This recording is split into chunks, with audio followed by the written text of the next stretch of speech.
નમસ્કાર. હંમેશા સામાજિક અગ્રણીઓ અને રાજકારણીઓ એ ભાષા બોલતા હોય છે કે રાજકારણમાં સમાજકારણ ના આવવું જોઈએ અને સમાજકારણમાં રાજકારણ ના આવવું જોઈએ. આવી ડાઈ વાતો ચૂંટણીના સમયે રાજનેતાઓ અને સમાજ નેતાઓ બોલતા હોય છે. પણ હકીકતમાં શું આવું શક્ય છે ખરું કે સમાજકારણ અને રાજકારણ બંને અલગ રહી શકે? તો આનો મારો જવાબ છે ના. કારણ કે જેનો સમાજ મજબૂત એનું રાજકીય પ્રભુત્વ મજબૂત. જેના સમાજમાં એકતા નહીં, જેના સમાજની અંદર સંપ નહીં, એનું રાજકીય પ્રભુત્વ અને રાજકીય અસ્તિત્વ એ ઓછું અથવા ઝીરો થઈ જાય છે. એટલા માટે સમાજકારણથી રાજકારણ ચાલે છે હકીકત છે, અને રાજકારણથી સમાજકારણ ચાલે છે હકીકત છે.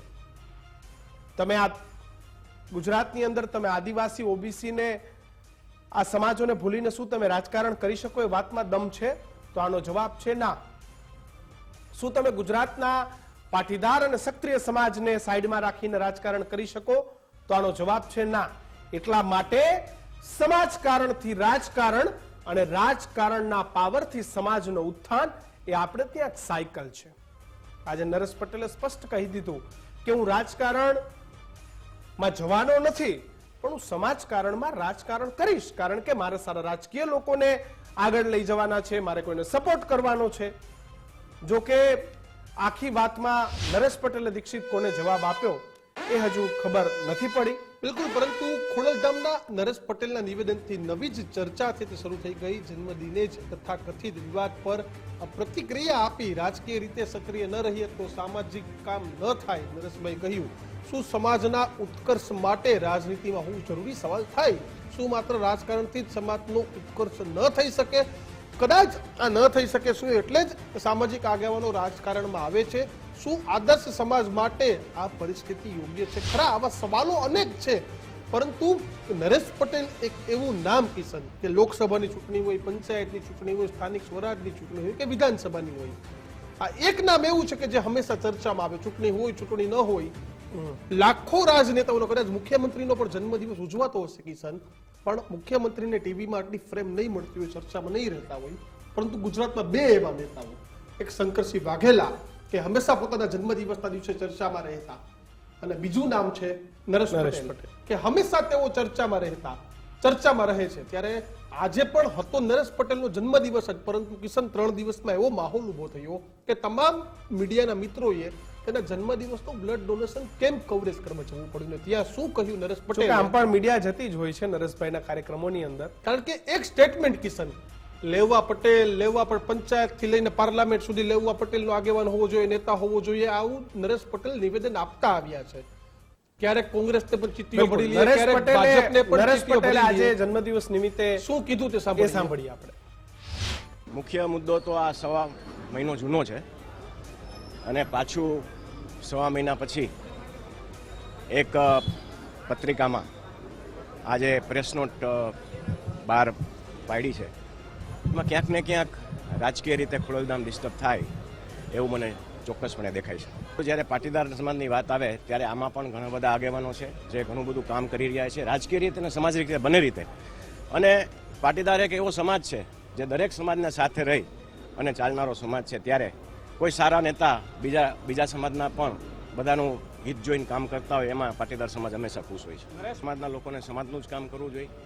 પણ આજની પરિસ્થિતિ આપ સૌ જાણો છો, જો અમે રાજકીય રીતે ક્યાંય એક્ટિવ ન રહીએ તો સમાજના કામ પણ ન થાય. એટલે એ પણ અમારે કરવું પડે છે ને ક્યાંક ને ક્યાંક, એટલે અમને ટાર્ગેટ કરવામાં આવે છે. નરેશભાઈ, તમારે એવું પણ કહી દેવું હતું કે તમને ટાર્ગેટ કોણ કરે છે? હંમેશા તમારું નામ ચર્ચામાં રહે છે, અને અમારી સાથે એટલા માટે ચર્ચા કરવા માટે બે લેવા પાટીદાર સમાજના આગેવાન છે, અલ્પેશ કથિરિયા છે કે જેઓ ખોડલધામના કન્વીનર છે, રાજકીય આગેવાન પણ છે, સામાજિક આગેવાન આંદોલન સાથે જોડાયેલા દિનેશ બાંભણિયા પણ છે, સાથે જ વરિષ્ઠ પત્રકાર જગદીશ મહેતા પણ છે. સૌથી પહેલા અલ્પેશભાઈ તમારી પાસે આવું છે મારે. દર વખતે મેં પહેલા જ કહ્યું કે નાનામાં નાનો મુદ્દો હોય, કોઈ મોટો પોલિટિકલ મુદ્દો હોય, નાની ચૂંટણી હોય, મોટી હોય, કે જન્મદિવસ જ કેમ ન હોય, નરેશ પટેલ હંમેશા ચર્ચામાં. તમામ વખતે એવા નિવેદનો પણ થયા છે કે નરેશભાઈ સમાજના નામે રાજકારણ કરે છે.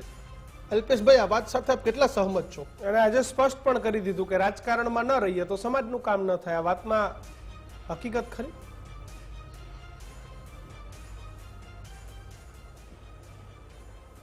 એક વાતમાં તથ્યતા પણ છે ને વાતમાં હકીકત પણ છે. કોઈ પણ સમાજના કોઈ પણ આગેવાન હોય, સામાજિક રીતે પ્રમુખ હોય, ટ્રસ્ટી હોય, કોઈ સમાજ સાથે જોડાયેલા હોય, પણ સ્વાભાવિક છે કે વર્તમાન સમયની અંદર અથવા ભૂતકાળની અંદર કોઈ પણ સમાજના વ્યક્તિને કોઈ પણ પ્રકારના કામ કરવા હોય છે, સમાજના નાના વ્યક્તિને કોઈ પણ જરૂરિયાત હોય છે, તો એ સમાજના મોભી પાસે, સમાજના આગેવાનો પાસે, સમાજના ટ્રસ્ટીઓ પાસે જતા હોય છે અને એના કામની પરિપૂર્ણતા થાય એ માટેના સમાજના જે તે આગેવાનોનો પ્રયાસ હોય છે, એ ચાહે ગુજરાતના કોઈ પણ સમાજ હોય. તો ત્યારે આવા સમાજને ઘણી વખત એવી કામ હોય છે કે એમાં રાજકીય લોકોની, રાજકીય સત્તા પક્ષની, વર્તમાન અર્થ જે તંત્ર છે એનું, બ્યુરોક્રેસી છે એનું, તો દરેક લોકોની જરૂર પડતી હોય છે. એમની સાથે એમનો સંપર્ક પણ ખૂબ જરૂરી રહેતો હોય છે. ત્યારે એમના સંપર્કથી જ લોકોના કામો થતા હોય છે. એટલે એના માટે એવું નથી કે વ્યક્તિએ રાજકારણમાં આવવું જોઈએ, પણ રાજકીય રીતે સંપર્ક હોવા એ ખૂબ જરૂરી છે. એ ચાહે સત્તા પક્ષ સાથે હોય તો પણ ભલે, વિપક્ષ સાથે હોય તો પણ ભલે, કે કોઈ અન્ય પક્ષો સાથે હોય તો પણ ભલે. કેમ કે તેના જે સંપર્કો છે એ સમાજના નાનામાં નાના વર્ગના કોઈ પણ કામમાં આવે છે. તો હું માનું છું કે સમાજનો એ આગેવાન ખરેખર સાર્થક થયા ગણાય. કેમ કે એનો ઉદ્દેશ છે કે સમાજના કોઈ પણ નાનાથી માંડીને મોટા સુધીનો કોઈ પણ વર્ગ એની સાથે કોઈ પણ પ્રકારનો પ્રશ્ન લઈને આવે છે તો એ પ્રશ્નનું સુખદ સમાધાન થાય, એ સમસ્યાનું સમાધાન થાય અને જે કોઈ પણ એને લાભો મળવાના છે એના લાભ મળે, એ જોવાનું કામ એ દરેક સમાજના આગેવાનોનું છે. અને એવા આગેવાન તરીકે નરેશભાઈ પટેલે પોતાની એક કુને વાપરી અને સમાજના દરેક કામોમાં આગળ રહ્યા છે. એટલે એના ઉપર પણ અમને ગર્વ છે. અને સામાજિક રીતે આગેવાન તો છે જ, પણ રાજકીય સંપર્ક એમણે જાળવી રાખ્યા છે, જેનાથી સમાજને પણ અગણિત ફાયદો થયો છે. જગદીશભાઈ, નરેશભાઈનું આજનું સ્ટેટમેન્ટ કहीं पे निगाह है, कहीं पे निशाना.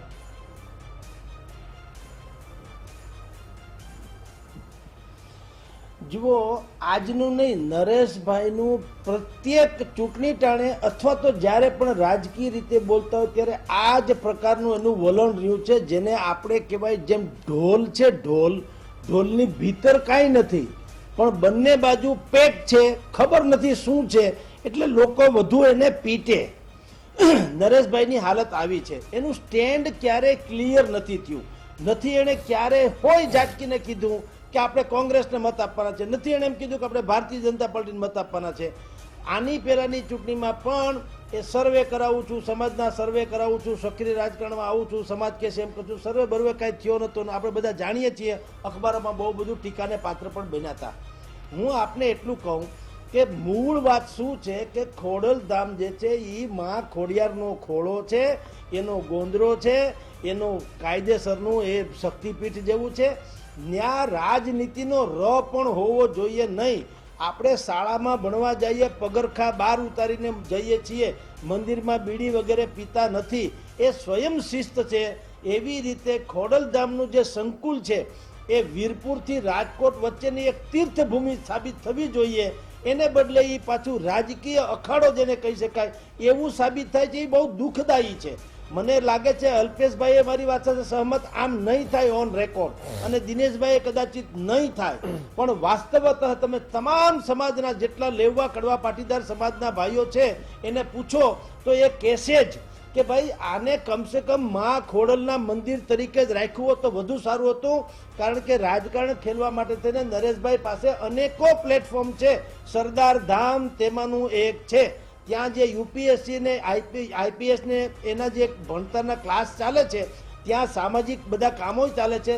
ત્યાંથી ભલે રાજકીય રીતે કે નરેશભાઈએ સાચું કીધું છે, એની સાથે આપણે સહમત છીએ કે રાજકારણમાં એક્ટિવ રહે તો કામ થોડાક વધુ સરળ રીતે થઈ જાય. પરંતુ નરેશભાઈએ એક સ્ટેન્ડ ક્લિયર કરીને કરવું જોઈએ. જ્યાં અત્યારે જે વિવાદ થયો છે એ શું છે કે જયેશ રાદડિયાને જ્યારે ઇફકોમાં ચૂંટણીમાં ઉભા રહ્યા ત્યારે દિનેશ કુંભાણીએ એમ ફોન બધાને લાગતા બળગતાને કર્યા હતા કે આપણે બિપિનભાઈ ગોતા અમદાવાદના જે અમિત શાહના ખાસમ ખાસ ગણાય છે અને જેણે CR પાટીલે મેન્ડેટ આપ્યો હતો ચૂંટણી લડવા માટે થઈને સહકારી મંડળીમાં ઇફકોમાં, તો દિનેશભાઈ કુંભાણીએ એમ કીધું હતું કે ભાઈ આપણે બિપિનભાઈ ગોતાને મત આપવાનો થાય છે કારણ કે ખોડલધામના ટ્રસ્ટી છે, બીજા કોઈને નહીં, બીજા કોઈને એટલે જયેશભાઈને નહીં. ત્યાંથી આ થોડુંક વેરભાવ કયો કે જે મનમુટાવ કયો એ ત્યાંથી બહાર આવ્યું. જયેશભાઈ જીતી ગયા અને એણે દિનેશભાઈ કુંભાણીની જે અમદાવાદમાં નર્મદા ફર્ટિલાઇઝરની કંપની છે એનું ખાતર જે છે સહકારી મંડળીઓ લેતી હતી એને અત્યારે ના પાડી દીધી હોવાનું ઓન રેકોર્ડ આવ્યું. હવે આ જે કાંઈ છે તે ખોડલધામની સ્થાપના હતી એ રઘુકુળના લવ અને કુશ, લેવા અને કડવા, એ બેય એક જ માના દીકરા છે અને બેય પાટીદાર છે. રોટી બેટીના વ્યવહાર શરૂ કરવા જોઈએ એવા શુભ આશયે શરૂ થયું હતું. હવે એ તો દૂર રહ્યું, કડવાને લેવાની દૂર તો હજી મીટી નથી, પરંતુ લેવા સમાજમાં બહુ મોટી તિરાડ સર્જવાનું જે છે એનું અત્યારે બિલકુલ બીજ તો રોપણ થઈ લેવા ગયું એવું કે તો સમાજમાં ચાલે. આ કારણ કે પ્રકારનું જે ને ખોડલધામમાં રાજકારણ કેમ, આ એક મહત્વની જગદીશભાઈ વાત છે. દિનેશ બાંભણિયા પાસે જાશું. દિનેશભાઈ, જગદીશભાઈની વાત સાથે તમે સહમત છો? કારણ કે અનેક ગુજરાતમાં આસ્થાના કેન્દ્રો છે. મા અંબાના મંદિરની તમે વાત કરી લ્યો, જલારામ વીરપુરની વાત કરી લ્યો, આવા અનેક છે. ક્યાંય આ પ્રકારના રાજકારણ કે આવા સ્ટેટમેન્ટો નથી થતા. ખોડલધામ આવે ત્યાં જ રાજકારણ કેમ આવે? નિશ્ચિતભાઈ, જગદીશભાઈની વાત સાથે હું સહમત છું. કારણ કે ખોડલધામ અલગ વસ્તુ છે. ખોડલધામ એક વિચાર સાથે એક મોટા પાયા, એટલે કે સમગ્ર વિશ્વમાં જેનું નામ છે એવી સંસ્થા ઊભી થઈ રહી છે ને બહુ ટૂંકા સમયમાં ઊભી થઈ છે. એટલે રાજકીય પરિક્ષેપમાં જોવા જઈએ તો સંસ્થા ગમે એટલું ઈચ્છે ન ઈચ્છે, ધારે ન ધારે, તો પણ રાજકીય માણસો એને ટાર્ગેટ કરતા જ હોય છે. અને એ 2009માં જ્યારથી સ્થાપના થઈ ત્યારથી અત્યાર સુધી ખોડલધામ સંસ્થા ભોગવતી આવી છે અને એનો સામનો પણ કરતી આવી છે. બીજી બાબત એ છે કે ધાર્મિક સ્થળ છે, ધર્મની સાથે રાજકારણની સાથે જે બધા એડમિનિસ્ટ્રેશનના પ્રશ્નો હોય એ પ્રશ્નો લોકો અપેક્ષિત હોય છે મંદિર આવડી મોટી સંસ્થા હોય સમાજની. કારણ કે લોકો દાન પણ આપતા હોય છે, સહયોગ પણ આપતા હોય છે અને સમાજના પ્રશ્નો પણ ત્યાં રજૂ થતા હોય છે. હવે ખોડલધામ મંદિર છે એ તો એક સમગ્ર વિશ્વને અને બધા લોકોને ખબર છે, પરંતુ એની સાથેની જે પ્રવૃત્તિઓ છે, જેમ જગદીશભાઈએ કીધું એમ એજ્યુકેશનનો પ્રશ્ન છે, આજે મોટી હોસ્પિટલ બની રહી છે, ત્યારે દાતાઓથી માંડીને તમામ લોકોના સંપર્કમાં આવવાથી સમાધાન પંચો ચાલતા હોય છે. એટલે હંમેશા એડમિનિસ્ટ્રેશનથી માંડીને દરેક વસ્તુની જરૂરિયાત ત્યાં ઊભી થતી હોય છે. કારણ કે જે લોકો એમાં જોડાયેલા છે એ લોકો પાસેથી આવતા નીચેના પ્રશ્નો છે એ સંસ્થા સુધી પહોંચવાના. કારણ કે એક માતૃ સંસ્થા તરીકે જે સંસ્થા પ્રસ્થાપિત થઈ છે એ સંસ્થા પાસે પ્રશ્ન ન આવે તો કોની પાસે જાય?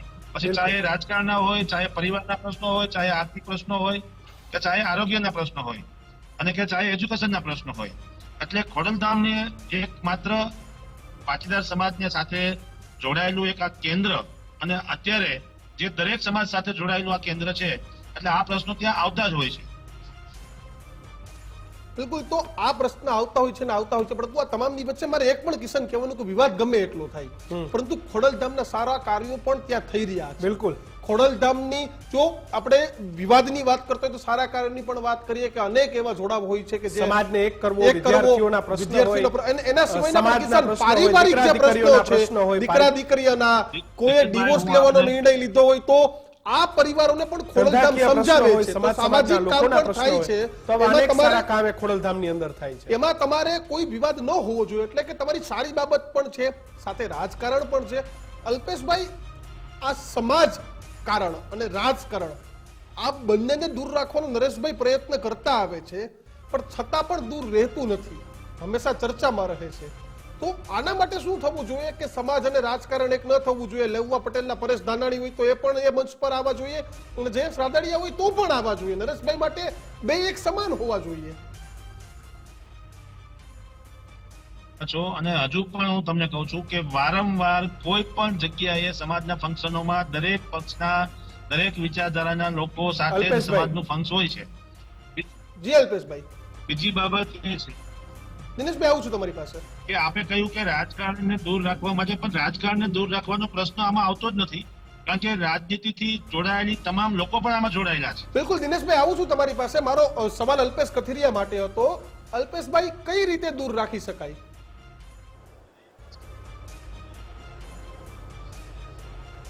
સમાજકારણ અને રાજકારણ હું માનું છું કે એક સિક્કાની બે બાજુ છે. બીજું, સાથોસાથ સામાજિક વ્યક્તિ છે એની સૌથી મોટી જવાબદારી એ બને છે કે રાજકીય દખલગીરી અને રાજકીય પ્રતિપ્રેક્ષથી દૂર રહે. અને હું માનું છું ત્યાં સુધી સામાજિક આગેવાન તરીકે એની પવિત્ર ફરજ પણ બને છે કે કોઈ પણ પ્રકારના કોઈ પણ પક્ષના રાજકીય કુંડાળાથી એ ખૂબ દૂર રહે. પરંતુ સમય સંજોગો અનુસાર બને છે એવું કે કોઈ પણ સામાજિક વ્યક્તિ કોઈ પણ સમાજના પ્રશ્નોને લઈ કે કોઈ બીજા કામોને લઈ જ્યારે પણ કોઈ રાજકીય વ્યક્તિઓને મળવાનું થતું હોય કે રાજકીય વ્યક્તિઓ સાથે વાટાઘાટ કરવાની થતી હોય, હું માનું છું કે સામાજિક વ્યક્તિ તરીકે એમણે રાજકીય વ્યક્તિને મળવું જોઈએ, રાજકીય વ્યક્તિઓ સાથે ચર્ચા થવી જોઈએ. સત્તા સ્થાને જે લોકો બેઠા છે અને સત્તાથી એને જે કોઈ પણ અધિકારો મળ્યા છે કે જે અધિકારોથી નાના વ્યક્તિનું ભલું થવાનું છે તો એના કાર્ય માટે નિમિત્ત બનવું એ કોઈ પણ સામાજિક આગેવાનની એક પવિત્ર ફરજ છે. બિલકુલ અલ્પેશભાઈ, આવું છું તમારી પાસે, પરંતુ તે પહેલા જ લેવા પાટીદાર સમાજની 3 સંસ્થાઓ અંગે એક મહત્વના સમાચાર. પાટીદાર અગ્રણીએ 3 સંસ્થાઓને એક કરવાનું આહવાન કર્યું. ખોડલધામ, સરદારધામ, અન્નપૂર્ણા ધામને એક કરવા આહવાન કર્યું. 3 સંસ્થાના વડાઓ એક સાથે વિચાર કરી મંથન કરે. પાટીદાર અગ્રણી અને કોંગ્રેસ પ્રવક્તા મનહર પટેલે 3 સંસ્થાઓને આ પત્ર લખ્યો છે. અલ્પેશભાઈ, શું કહેશો? આ પત્રને કઈ રીતે જુઓ છો અને તમને લાગે છે કે 3 સંસ્થાઓ એક મંચ પર આવી શકે, એક થઈ શકે?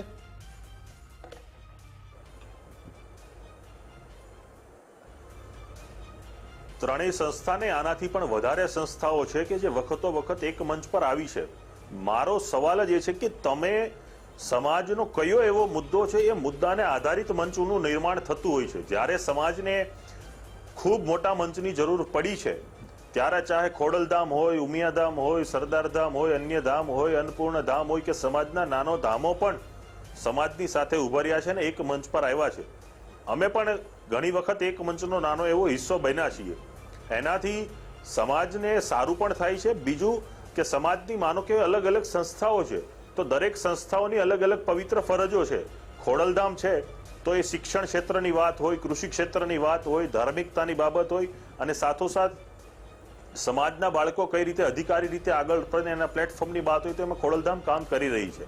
સરદારધામ છે તો એ પણ શિક્ષણની પ્રવૃત્તિ સાથે જોડાયેલી છે, હોસ્ટેલની પ્રવૃત્તિ સાથે જોડાયેલી છે, યુપીએસસી જીપીએસસી ની તૈયારી થાય છે એનું કામ કરે છે. અન્નપૂર્ણા ધામ છે તો તે વિસ્તારની અંદર માતાજીનું મંદિર પણ બનાવ્યું છે, ખૂબ સારી એવી હોસ્ટેલ પણ બનાવી છે કે જેનો કન્યા અને કુમાર બંને છાત્રાલયો છે એનો લોકો લાભ રહે છે. દરેક સંસ્થાઓના આયામો અલગ અલગ છે. દરેક સંસ્થાઓ પોતપોતાની રીતે મજબૂતાઈથી કામ કરી રહી છે અને મને ખ્યાલ છે ત્યાં સુધી જ્યારે કોઈ પણ પ્રકારની બાબત એવી હોય કે ચિંતા કરવાની હોય કે ચર્ચા કરવાની હોય ત્યારે દરેક સંસ્થાના આગેવાનો એકબીજાને મળે પણ છે, સાથે મંચ પર પણ આવે છે. કેમ કે દરેક સંસ્થાનો અંતિમ ઉદ્દેશ સમાજને કઈ રીતે ઉત્થાન કરવો એનો હોય છે. ચાહે એના ક્ષેત્ર અલગ અલગ હોય, ચાહે ખેતી હોઈ શકે, ચાહે શિક્ષણ હોઈ શકે, ચાહે આર્થિકતા હોઈ શકે, સામાજિક પ્રશ્નોના નિકાલ હોઈ શકે, ઘરના જે ઝઘડાઓ છે આટલી મોટી સંસ્થાઓમાં હો ત્યારે તમારે રાજકીય અસ્તિત્વ ઉપર તમારો થોડો પાવર તો રાખવો પડે જેથી કરીને સમાજના કામ હોય, દીકરા દીકરીઓના કામ હોય કે પછી કોઈ પણ બાબતો એમાં કામ થાય. જગદીશભાઈ, કોઈ પણ અને આપણે જગદીશભાઈ અનેક એવા સામાજિક આંદોલન પણ જોયા છે જગદીશભાઈ કે છેલ્લે પછી રાજકીય દિશામાં જ નીકળે. ચાહે અલ્પેશ ઠાકોરનું આંદોલન હોય, હાર્દિક પટેલનું આંદોલન હોય કે જિગ્નેશ મેવાણીનું આંદોલન હોય, આ દરેક સામાજિક આંદોલન, દરેક આંદોલનની નદી એ છેલ્લે રાજકીય દરિયામાં આવીને ભળી જાય છે.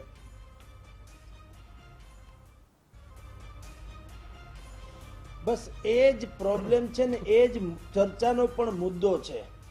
વીરપુરની ગાદી છે એના મહંત ક્યાં રાજકારણમાં છે, છતાંય એનો પડ્યો બોલ ઝીલાય છે ને આજ સુધી કોઈ સરકારે એની વાત અવગણી નથી. બગદાણામાં બાપા સીતારામનું જે ધામ છે એના ટ્રસ્ટી મંડળ છે, મગનભાઈ કે મોહનભાઈ નામ છે, એનું પણ કોઈ કામ ક્યારે અટકતું. પાળિયાદના અમરા બાપુ છે એની જગ્યાએ અત્યારે માતાજી બિરાજે છે, એનાય કોઈ કામ અટકતા નથી. સત્તાધારનું કામે કોઈ અટકતું નથી. સત્તાધાર તો છૂટા પડીને 8 સત્તાધાર થયા છે આડા આવડા, તો પણ એનું કામ ક્યારેય અટકતું નથી. તમે ચામુંડા ચોટીલાનું જે છે રોપવે થી માંડીને જે કંઈ કામ છે ત્યાં તો પૂજારીને ખબર નથી એટલું કામ સરકાર કરે. કારણ શું છે? એ બધા જ ધર્મના જ સ્થાનક રહ્યા છે, ત્યાં કોઈ દી રાજકારણ ખેલાયું નથી. નરેશભાઈ જે એક ઊંડે માની રહ્યા છે કે રાજનીતિમાં હોય તો જ આપણો મેળ પડે, એ ખોટી વાત છે. શું કામ ખોટી વાત છે કે ભાઈ તમારું કદ એવડું છે. અત્યારે બી નરેશભાઈ કોઈ પણ આમ જુઓ તો બંધારણીય હોદ્દા ઉપર તો છે નહીં, પરંતુ કોઈની મજાલ નથી કે વાજિબ વાત જો હોય નરેશભાઈની તો કોઈ સરકાર એને અવગણી શકે. કારણ કે ખબર છે કે એની પાછળ ખોડલધામ છે, એની પાછળ બહુ મોટો સમૂહ છે, લેવા કડવા પાટીદારોનો છે. પણ શરૂઆત એટલે કે દાજ જે છે એ શરૂઆત કરી છે ખોડલધામના નરેશભાઈ પટેલે. એ બહુ જરાક ખોટી રીતે થઈ રહી છે. કે ભાઈ આ અત્યારે આપણે ચર્ચા કરીએ છીએ કે ભાઈ રાજકારણમાં ધર્મ ને ધર્મના, ભાઈ રાજકારણમાં ભલે ધર્મ હોય, ધર્મમાં રાજકારણ ન હોવું જોઈએ એમ હું કહું છું. આ ગાદી જે છે ધાર્મિક ગાદી છે. આ માં ઉમ્મા જે છે ખોડલ, એનો ખોળો છે, એનો ગોંદરો છે, એનું ગર્ભગૃહ છે, એનું મંદિર છે, ત્યાં સાતા વળવી જોઈએ. ત્યાંથી રાજકારણ જે ખેલાય તો જ્ઞાતિઓમાં પણ વિખવાદ થાય અને તમારો મૂળ ઉદ્દેશ જે છે એક કરવાનો, લેવા કરવાને, એ હંમેશા ઉદ્દેશ સરે નહીં બલકે ઉદ્દેશની જે ઓરિજિનલ વાત છે એ સરી સરીને દૂર થતી જાય છે. બિલકુલ. આટલો સુધારો એ કરવો ઘટે. દિનેશભાઈ, કિશને હાર્દિક પટેલનું નામ લીધું, જિગ્નેશ મેવાણી, અલ્પેશ ઠાકોરનું કહ્યું, પણ આ નરેશ પટેલ નામનું જે એક સામાજિક નેતા છે, જે એક આંદોલન છે, આ કોઈ રાજકીય પક્ષમાં જોડાય એવું લાગે છે કે રાજકીય દરિયામાં સમાશે? આપણે અત્યાર સુધી જોયું કે ઘણા લાંબા સમયથી વારંવાર નરેશભાઈ આમાં જોડાશે, પેલા આમાં થશે, આ ચૂંટણીનો પરિણામ આવશે ત્યારે આવું થઈ જશે, આવી ઘણી બધી વાતો આપણે જોતા આવ્યા છીએ. અને હમણાં જગદીશભાઈએ પોતે જ કીધું કે નરેશભાઈ કોઈ પણ પક્ષની સાથે હોય એવું ક્યારેય પણ સ્પષ્ટ થતું નથી. એટલે સમાજમાં જે દરેક પક્ષની વિચારધારાના લોકો હોય છે અને એને એક મંચ ઉપર લાવવાનું કામ જ ખોડલધામ કરે છે. એટલે પછી એ રાજકીય હોય, સામાજિક હોય, અલગ અલગ ક્ષેત્રના લોકો હોય, શિક્ષકો હોય, વકીલો હોય, ડોક્ટરો હોય, એટલે ક્યારેય પણ મને એવું લાગતું નથી કે નરેશભાઈ પોતાનો નિર્ણય આવી રીતે ખોડલધામના પ્લેટફોર્મ ઉપરથી પોતાનું રાજકારણ ડિસાઇડ કરે. કારણ કે અમે બધા સાથે કામ કરી રહ્યા છીએ. ઘણી બધી વાર આ તો એક બે પ્રશ્નો મીડિયામાં આવતા હોય છે, બાકી હજારો પ્રશ્નો એવા હોય છે કે જે જાહેર ક્ષેત્રમાં આવતા હોતા નથી. ત્યારે જે નિર્ણયો લેવાય છે તેમાં સ્પષ્ટ દેખાઈ આવતું હોય છે કે ક્યારેય રાજકીય કોઈ પરિસ્થિતિમાં નિર્ણય લેવાતો નથી. બિલકુલ. તો આભાર દિનેશભાઈ, જગદીશભાઈ, અલ્પેશભાઈ અમારી સાથે જોડાવા બદલ. તો સમાજના નામે રાજકારણ કે રાજકારણના નામે સમાજ, આ જાણવું જોવું ખૂબ અઘરું છે કિશન, કારણ કે સમાજના નામે રાજકારણ થતું આવ્યું છે. તમે ત્રણ નેતાઓના નામ પણ દીધા કે ત્રણેય એવા નેતા હતા કે જે સમાજનો ઝંડો લઈને નીકળ્યા હતા અને રાજકીય દરિયામાં સમાઈ ગયા. પણ એક વાત એ હું નરેશભાઈના હોવાથી નથી કહેતો, પણ જેનો સમાજ મજબૂત, જેની સંસ્થા મજબૂત, એનું રાજકીય અસ્તિત્વ મજબૂત, જેનું રાજકીય અસ્તિત્વ મજબૂત, તેમના બાળકોનું ભવિષ્ય મજબૂત, આ એક હકીકત છે. કારણ કે આપણે પાટીદાર સમાજના આંદોલનમાં જોયું કે સરકારે અનામત આપવા મજબૂર થઈ. જ્યારે ઓબીસી નું આંદોલન આપણે હતું તો આપણે જોયું કે સરકારે ઓબીસી નું જે ટકાવારી હતી જે અનામતની અંદર તે ઓછી પણ ના કરી અને પાટીદારને આપી પણ ખરી. એટલા માટે સમાજ મજબૂત તો તમામ મજબૂત. સમાચારોમાં હાલ આટલું જ. સમાચારો માટે જોતા રહો ગુજરાત ફર્સ્ટ. નમસ્કાર.